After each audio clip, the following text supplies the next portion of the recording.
ভেন্ডির কথা শুনলে আমরা সবাই নাক কোচকাই। আজকে ভেন্ডি এবং আলু দিয়ে এমন একটা মশালার সবজি করে দেখাবো যেটা ভাত, রুটি, পরোটা যার সঙ্গেই খাবেন না কেন চেটে-পুটে একদম হাত মুছে খাবেন। আসসালামু আলাইকুম, সবাই স্বাগতম ইঞ্জু কিচেনে। আজকে আমাদের রেসিপি ভেন্ডি আলু মশালা। প্রথমে এখানে আমি 250 গ্রাম ভেন্ডি নিয়েছি। ভেন্ডিগুলো এবার কেটে নিব। আগার দিকে গড়ার দিকে কেটে নিয়েছি এবং দেখুন ঠিক এইভাবে বাঁকা করে ভেন্ডিটা আমি কেটে নিব। সমস্ত ভেন্ডি এইভাবে কেটে নিয়েছি, দেখতেই কতটা জোস লাগছে দেখতেই পাচ্ছেন। এর সঙ্গে কিছু আলু খোসা ছাড়িয়ে এইভাবে লম্বা করে কেটে নিয়েছি, দেখতেই পাচ্ছেন। প্রথমে কড়া বসিয়েছি, কড়াতে আমি খুবই সামান্য পরিমাণ তেল দিয়ে দিব এবং তেলটা চারদিকে ছড়িয়ে দিয়ে দেবো। চারদিকে তেলটা ছড়িয়ে দিয়ে দিয়েছি। এবার সেখানে ভেন্ডিগুলো দিয়ে দিব। গ্যাসের ফ্লেমটা একদমই লো রাখবো, রেখে ভেন্ডিগুলো ভেজে নিব।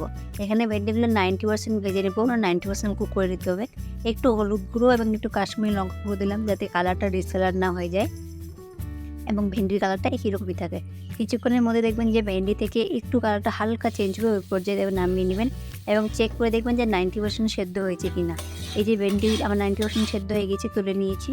কড়াতে এবার আবারও তেল দিয়ে দিলাম।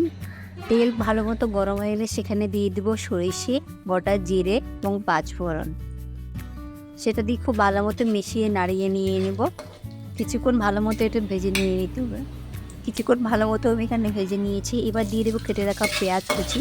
মানে একটা পেঁয়াজই দিয়েছি আমি। খুব ভালো মতো মিশিয়ে নেব। আপনারা যদি নিরামিষ করতে চান তবে পেঁয়াজটা স্কিপ করতে পারেন। এবার এটা আমি এখানে কেটে রাখা আলুগুলো দিয়ে দিব। দিয়ে ভালো মতো কিছুক্ষণ মশলার সঙ্গে মিশিয়ে নিয়ে নেব। কিছুক্ষণ ভালো মতো মিশিয়ে নিয়ে এবার দিয়ে দেবো আদা রসুনের পেস্ট। আবারও বলছি, আপনারা যদি নিরামিষ করতে চান তাহলে পেঁয়াজ এবং আদা রসুনটা আর রসুনটা স্কিপ করতে পারেন। খুব ভালো মতো কিছুক্ষণ মিশিয়ে এটা নাড়িয়ে ভেজে নিয়ে নেব। হাত অনুযায়ী লবণ দিয়ে দিব হলুদ গুঁড়ো, জিরে গুঁড়ো এবং ধনে গুঁড়ো।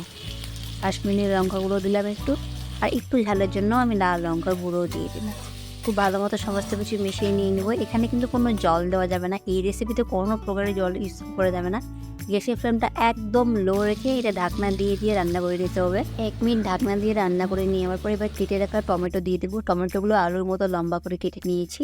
টমেটো দিয়ে ভালো মতো মিশিয়ে আবারও ঢাকনা দিয়ে 2 মিনিট মতো রান্না করে নেব, তাতে আলুটা খুব ভালো মতো সেদ্ধ হয়ে যাবে।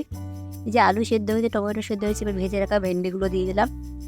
গ্যাসের ফ্লেমটা কিন্তু এখন আমি লোয়ে রেখেছি।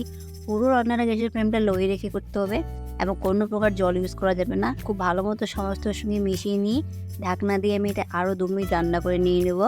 দেখুন খুব ভালো মতো আমি রান্না করে নিয়েছি। দেখুন সবগুলো ভালো মতো সেদ্ধ হয়ে গেছে এবং মশলাটা আলুর গায়ে কত সুন্দর মাখানো হয়ে গেছে।